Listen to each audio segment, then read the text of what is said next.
You can count me down, yeah. All right. And live in 5, 4, 3, 2.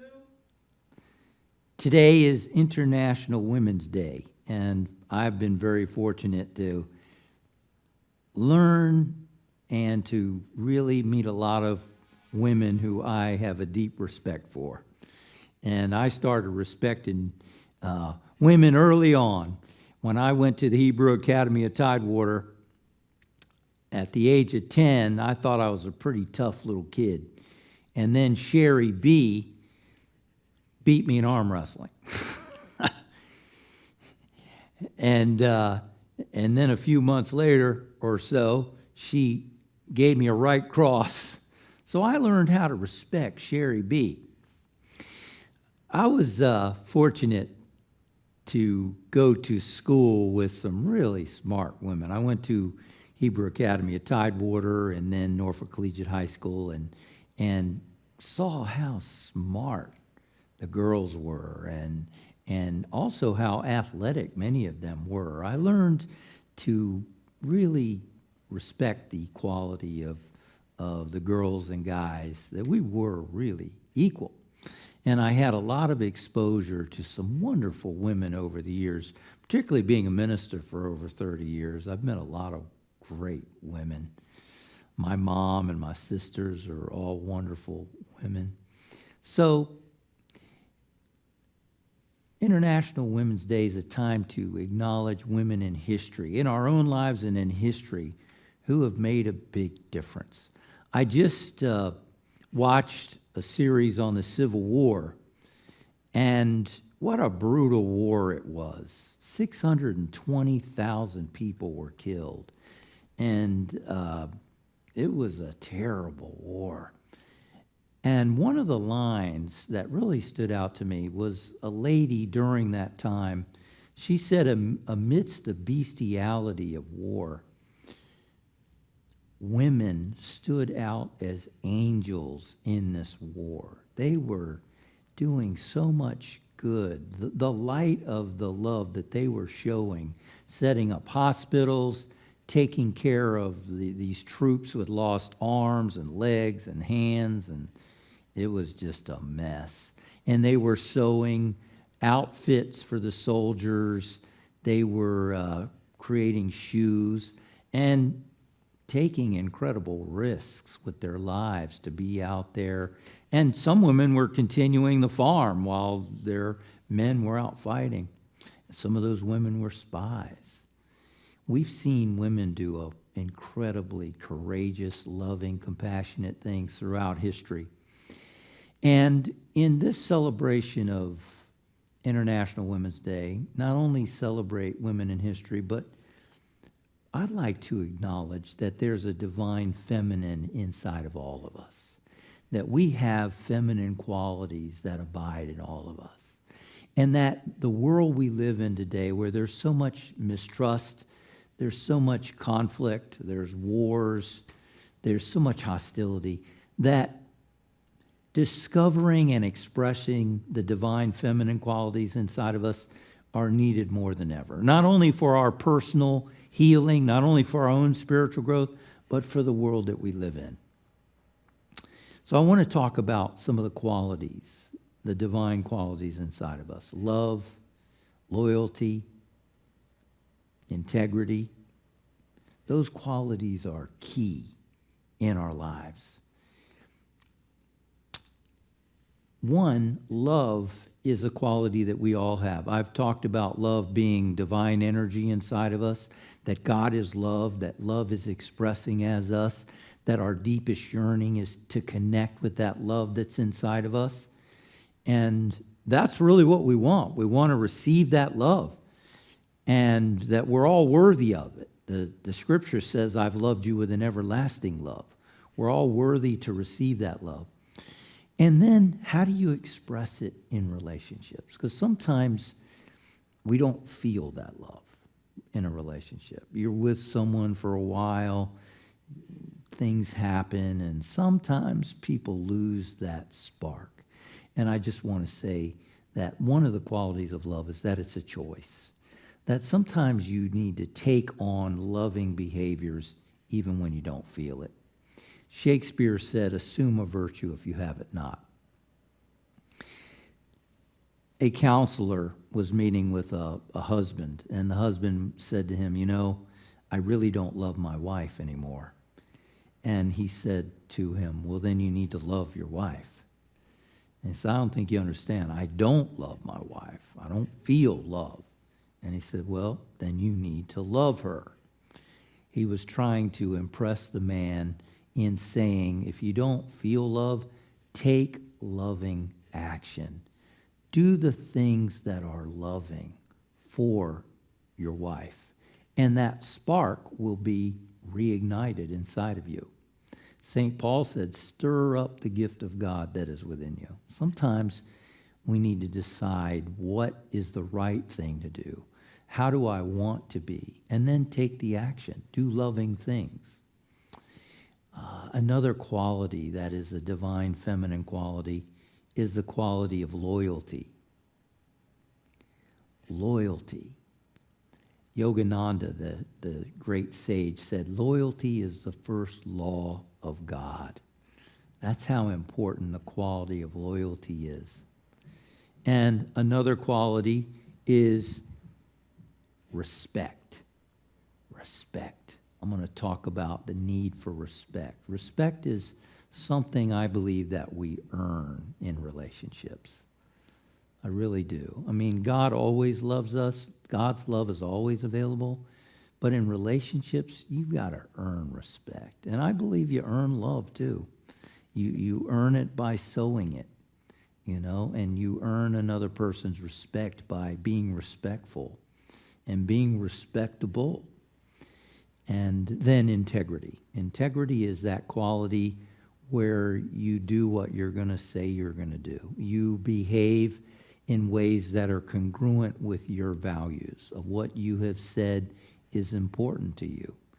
Integrity. I want to share a story of a couple of great women in the Hebrew Bible. It comes out of the book of Ruth, and it's about a woman named Naomi who is living in Bethlehem, Judah. She and her husband and 2 sons and their 2 wives decide to leave Bethlehem, Judah, and go to a place called Moab. They decided to leave because things were tough in Bethlehem, Judah. They were having financial challenges, other challenges, and so they wanted to go find better opportunities. Now that makes sense, right? Now, metaphysically, spiritually, this represents Judah, Bethlehem represents the real with a capital R, that which is real. Well, that which is real basically is spirit, is God. It's real, it's eternal, it's never changing, it's always available. And because they got scared, they went looking outside of God, outside of source. They went looking outside to find what they needed. So they went to Moab. And while they were in Moab, things didn't get better, they got worse. As we disconnect from source, sometimes things get worse. And her husband died, and then eventually her 2 sons died while they were in Moab. And Naomi decided, I need to go back to Bethlehem, Judah. Spiritually, what does that represent? It means when we're having difficult times, when things are tough, return to the source. Get back connected to the source. Now, Rachel was one of the women. There were 2 women left from the 2 sons, and Rachel was one and the other. And Naomi said to the 2 women, look, I'm going back to Bethlehem, Judah. You can go find husbands. You can stay here if you want to. And one of them said, okay, see ya. I'm going to stay here. And then Rachel said, no, I'm going to go with you. Wherever you go, Naomi, I will go. Your God is my God. Rachel represents loyalty with its foundation in love. She was loyal to Naomi. And so they both went back to Bethlehem, Judah, meaning returning to the source. And while they were in Bethlehem, Judah, Rachel went to work at a nearby farm run by a very wealthy man named Boaz. Well, she really liked Boaz. And when she went back home, she told Naomi, hey, I really like this man Boaz. And Naomi said, well, guess what? He's a relative. Why don't you go tell him you like him? And she did, and they got married.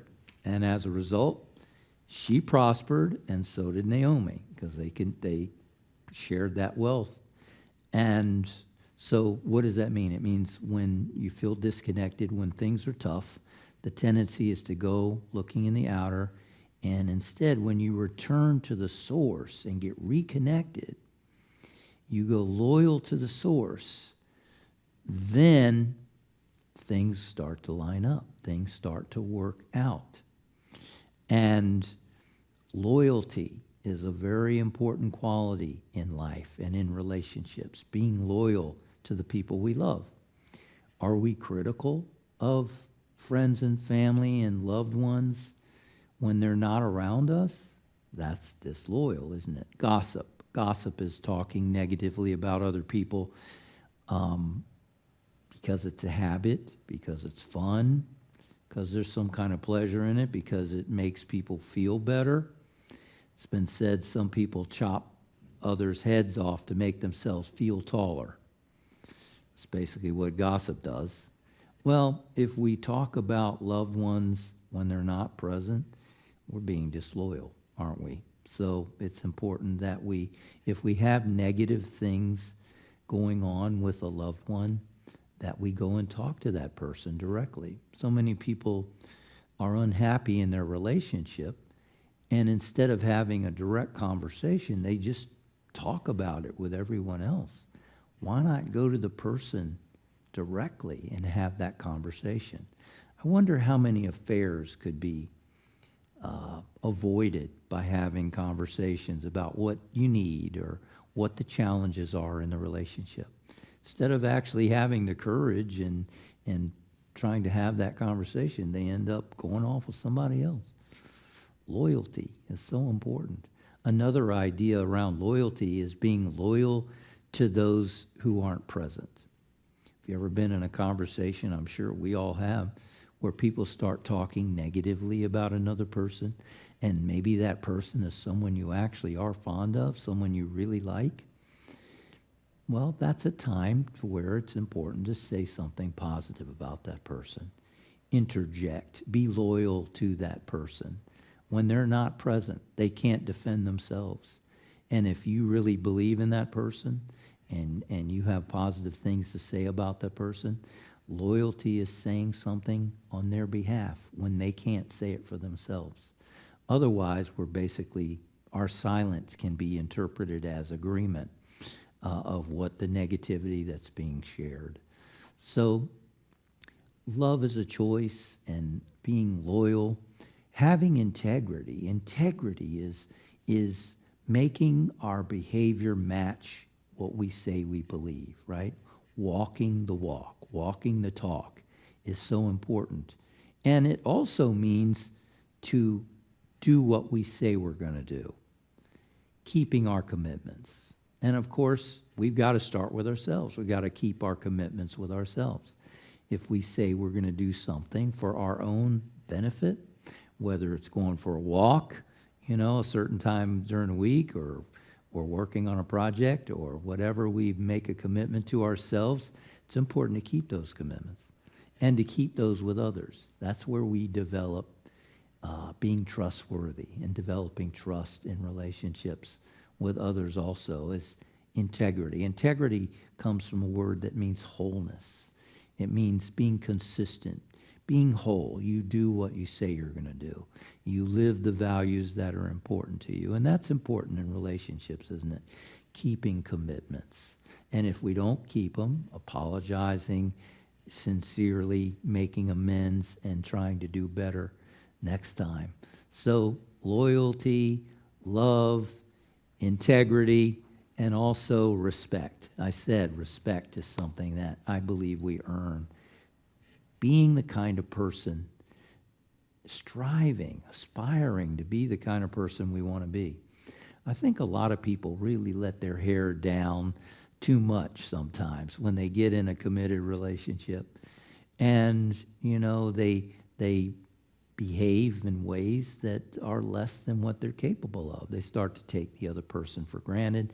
Maybe they start to be unkind and, just behaving in ways that are not encouraging or affirming of the other person. And I believe that's really hard on relationships, because if we're not the kind of person that we want to be, if we don't aspire to be that way, then the other person will lose respect. Have you ever been in a relationship with someone where they started to behave in certain ways? Maybe they're gossiping about other people. Maybe they do something dishonest, and and you learn about that, and then you start to respect them less. It affects the relationship. So learning to have respect for the other person in the relationship and living in a way that earns respect. And it's not a one-time thing, it's an ongoing effort that we need to make in our life. So what are some real practical things we can do to bring forth these divine feminine qualities in our life? I like the idea that the late Stephen Covey, in his book, The 7 Habits of Highly Effective People, writes about. He talks about emotional bank account. It's like having a bank account. When you make deposits in a bank account, it builds up. When you make withdrawals, it goes down. And the way to really foster positive relationships is to make deposits, acts of kindness, acts of love. Chapman, who wrote the book, The 5 Love Languages, talks about everyone has a primary love language that we learn from our primary caretakers. And he says it consists of verbal affirmation, which is saying positive things to the people in your life, praising them, complimenting them. And also gift giving is another love language, giving gifts. Another one is spending time together, quality time, which means being a good listener. It means talking, sharing something about yourself. Another is acts of service, which is doing things for the loved one that they would like you to do, that make a difference for them. One husband, he did a lot of work on the yard, which was appreciated, but what she really wanted him to do is the dishes. That really made her feel loved and supported. And the 5th love language is touch. A lot of people feel loved through touch, holding hands, hugs, kissing, other ways. And so we might say, yeah, but I don't feel like doing that. Well, that's fine. But love is a choice. You can develop those behaviors, find out what is your love language, find out what their love language is, and do more of that for them. And you'll watch the lights turn on inside of them. Yeah, we want them all, but according to Chapman, we all have a primary love language. So as we celebrate International Women's Day, I think the greatest thing we can do, not only acknowledge great women in history and in our lives, but to express more of those feminine qualities that are inside of us. Loyalty, love, integrity, respect, compassion, faithfulness. All those are in you because you're created in the image and likeness of God. It says male and female, God created them. You have both of those energies inside of you, and you can express them through conscious choice. So that's what the world needs today. It needs compassion. It needs kindness. It needs thoughtfulness. And you can make a difference by choosing to express these qualities.